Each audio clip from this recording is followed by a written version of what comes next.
Welcome to the Burnout, where we help teachers and education professionals recharge their purpose, revise their passion, and regain their power.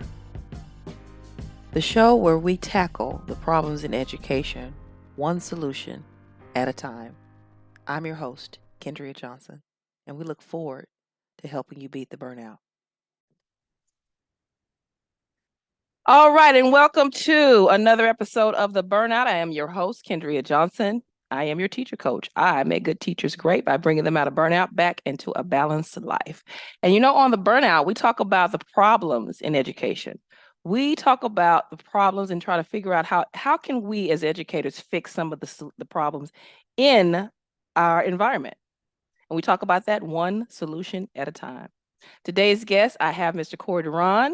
He is a personal friend of mine. He is a photographer, an educator, a global educator, such as myself. And that's how we met. He's a very, very good friend of mine. Every piece of a picture, any type of media you've seen of me on the IG, Facebook comes from this man. Okay. So he's excellent at what he does. So he has two hats. And now he's taken on a third. He is a host of the podcast, The Three-Sided Coin. He's going to talk to you today about what he thinks the problems with education is. Welcome, my friend, Mr. CoreyDron. You have the microphone. Tell us about how you're doing today. Oh, thank you for having me, and I appreciate that warm and lovely welcome and the treatment, man. Oh man, that made me feel good. Made me Yeah, feel good. I was letting you talking about the pictures I took, and I look right to the picture in your background, like that was one exactly. of them right there. Mm-hmm. Okay. Anyhow, I'm doing well. Forgive me, I got a little bit of a cold, so I'm trying to. The weather's tricky out here. I'm back in the States now, and Yeah. the weather's tricky over here on the East Coast. It's cold one day, it's hot the next. I mean, it was literally freezing cold like a few hours ago, and now it Mm-hmm. feels like it's gonna be an 80 to 90-degree day outside. It's not even 9 o'clock in the I morning. So remember I'm that. just like, y'all, I yeah, remember those it's days. I madness. do. I do. It's madness. Spring weather here sucks. It's madness. Anyway. Anyway, I am curious for you to talk about. First off, I want you to introduce yourself and tell us how long you've been teaching and what you teach. But I'm curious for you to talk about the differences between teaching in the States versus teaching abroad. I mean, I know some of them, but I want you to talk about that. Mm. All Mm. right. So yeah. So here's the history. Um, I've been teaching 23 years, secondary education, high school and middle school. Um, I am technically by certification science, all the disciplines of science. I am this current year I'm doing English as a fill-in back in the U.S. I've taught abroad in the UAE, Abu Dhabi, and Dubai. Um, Sciences, of course. Uh, what else? In the midst of all of that, I have my own photography media company, it's CoreyDronMedia. So I've been doing photography, and I've moved into videography and now short films, short form videos and movies um, as I'm moving up. And yeah, wearing different hats. Recently married, so life has been a roller coaster, and I've enjoyed the ride, and just taking everything day by day, step by step. Yeah. Um, So that's the background there. So your Mm-hmm. question is, what's the difference between teaching abroad and teaching, in your home country? Yes. Talk about it. Talk Um, about it. okay, so um, I have to speak on it from two different vantage points now. Teaching in my home country. First, being in the U.S. and starting out in the U.S., you kind of know, you learn the system, you learn the students, you grow up in the environment. So there are not too many awkward changes or things. You've seen it, but you learn your craft at that point. You learn, how to be, you learn your management style, you learn your teaching style. Um, you set your boundaries, you understand your culture and all the cultural norms that are already here because you grew up in it and you're immersed in it. Teaching abroad, you have to change all of that because the cultural norms are totally different. So Mhm. um, practices are different, greetings are different. Yeah. Communication is a big, big thing, especially when you're going into a system where all of the speakers are, non-English speakers, and you're Yep. having to teach them in English, Hmm. in the English language so they can Yep. understand. You have to figure out how to blend, and then you have to deal with the cultural norms of discipline and classroom management there. Hmm. It's vastly different. Yes. What the students may be used to in one place is totally different than what the students are used to in another. So you have to figure those things out, figure out how to work around that, manipulate those situations, and that, so your environment is good and you're successful. You know, that's just on that span of teaching abroad. Now, if you've gone abroad for an extended period of time, Hmm.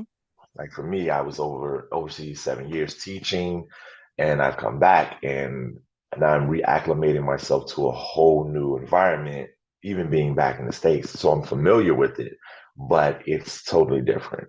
And it's picking up those pieces and you're trying to implement things that they would call quote unquote old school, Yeah. but reality, no, it's not old school. It's the way it's supposed to be as far as I'm concerned, how effective teaching and learning goes. But you have to adapt yourself to new trends, new technology, the way the students have begun to learn, and how they communicate, what they know, what they don't know. And you find, that certain things are off, and what I'm finding, certain things are off, as far as their social upbringing, their social interaction with one another and with Hmm. adults. Mm. So it takes on a whole different, factor, but you still got to start with that management, that classroom management, that setting that tone, setting that environment. Hmm. And once you have that, things begin to run a lot more smoothly. Cool, cool. And what I heard was communication, like on both Mhm. sides. You have to be able to communicate with your students. You have to have effective communication and respectful communications on both sides. If you could narrow it down and fix one problem, okay, what would that problem be? Talk about that.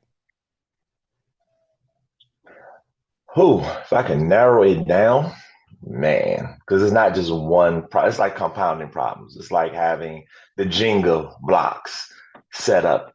And if you move one, then another, you can topple the whole thing down. So it's Hmm. it's it's not that simple. And it can be one at the very, very end, at the top, and it can just bring the whole structure down. But that's how I look at it now. Let me target something. All right, let me target something. Um, I it's showing. I'm seeing the styles of learning that cannot be blended like they've been. It's causing chaos. And what I mean by that, blending the styles of learning, um, I'm just going, boys learn vastly different than girls, and I'm learning and I'm witnessing, even, within my own curriculum and how it's laid out, that the model for teaching is like one size fits all. And that is not working. You can't one size fits all it. And then it's also at the same time, it's overload. Use all of these different things. Yeah. Yeah, you're introducing Mm-mm. too much. It's a whole lot of introduction of different techniques and different technologies, and uh, you're putting a lot of responsibility Hmm. in the hands of young people with very little education as to how to use it.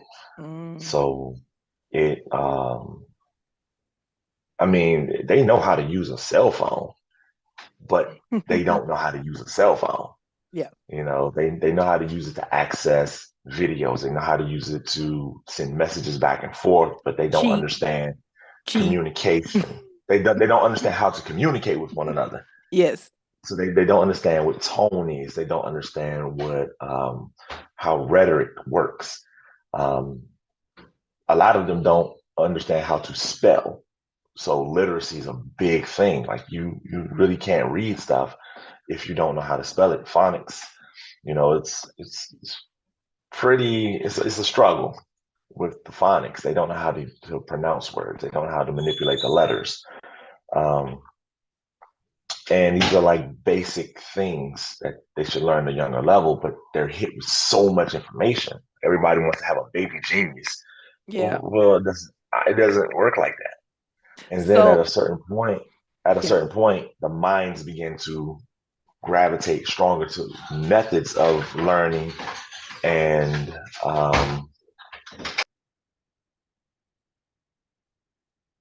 So what I'm hearing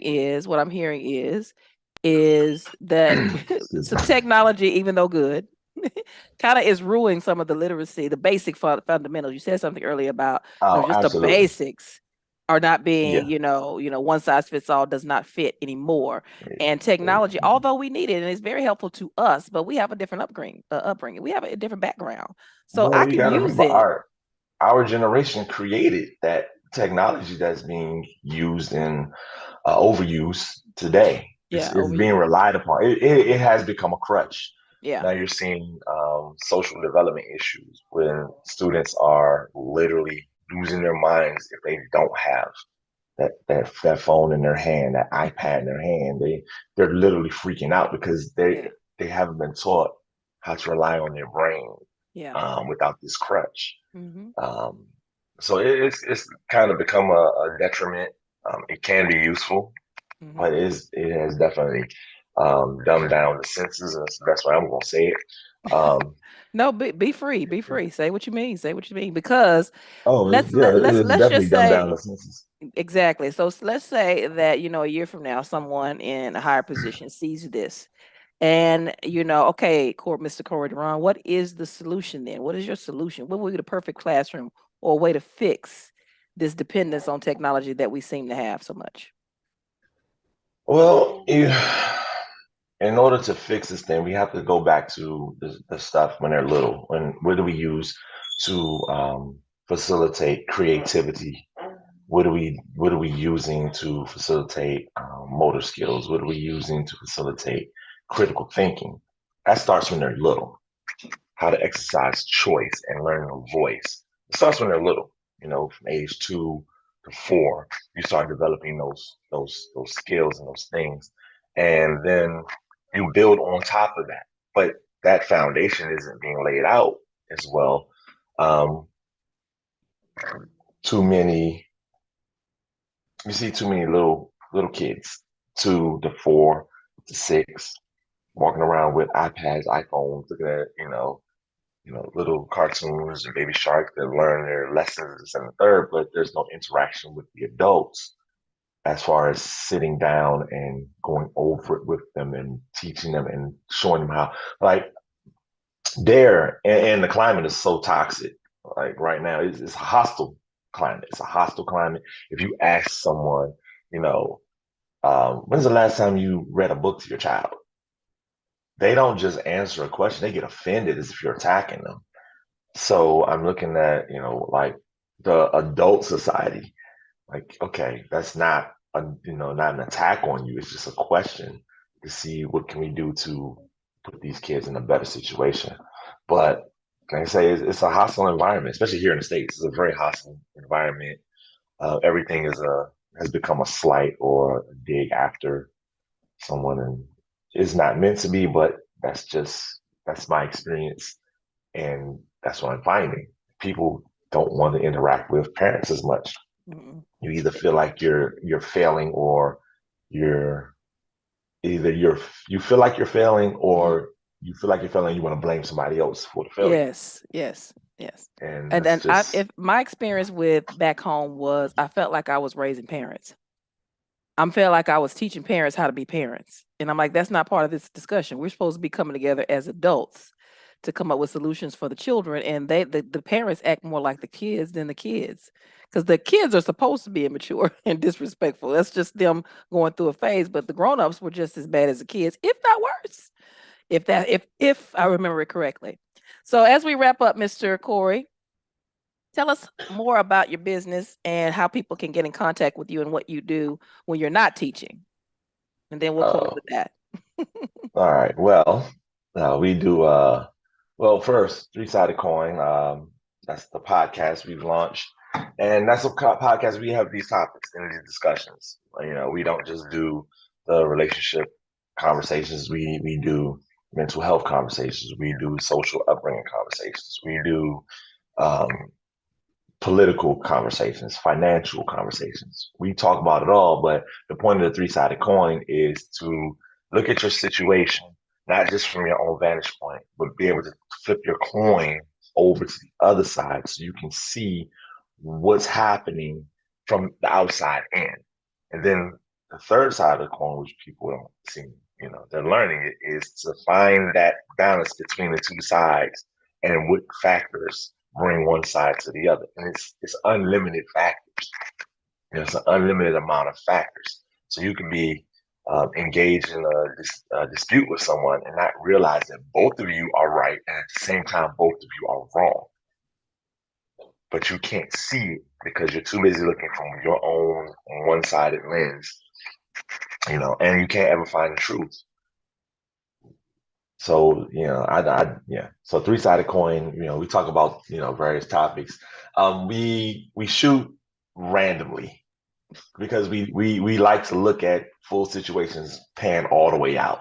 You know, um, we dialogue on stuff, and it's me and my co-host, but we dialogue on the lines of, we look at the topics that are going out and what's happening, and we watch them closely. We pull the information, we pull the data behind it, and then we bring our perspectives together, and then we try to find a solution to it.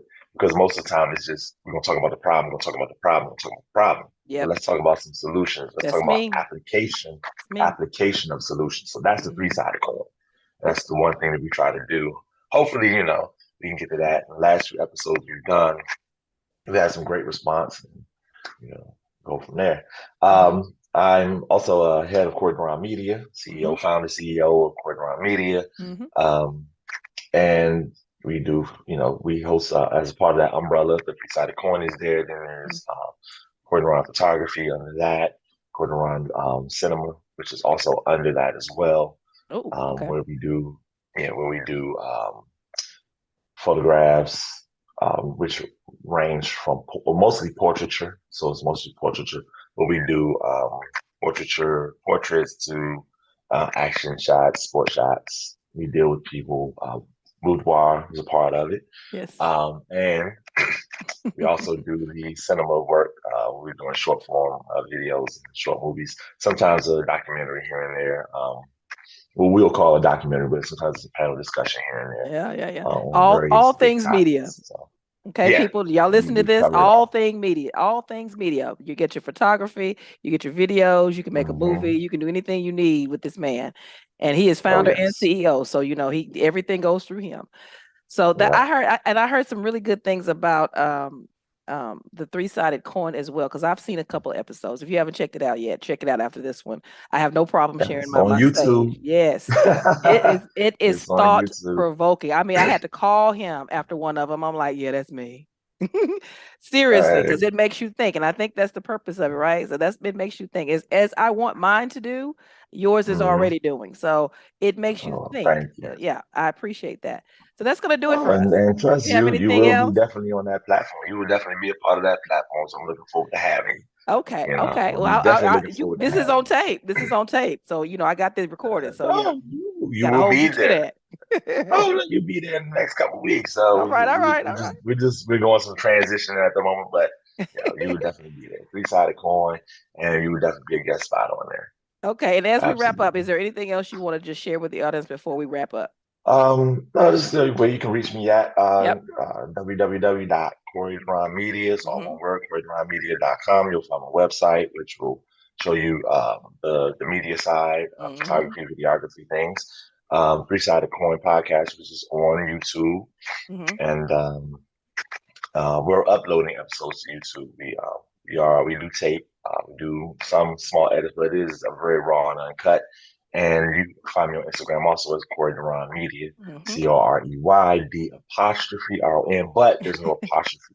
It's COREYDRONMedia.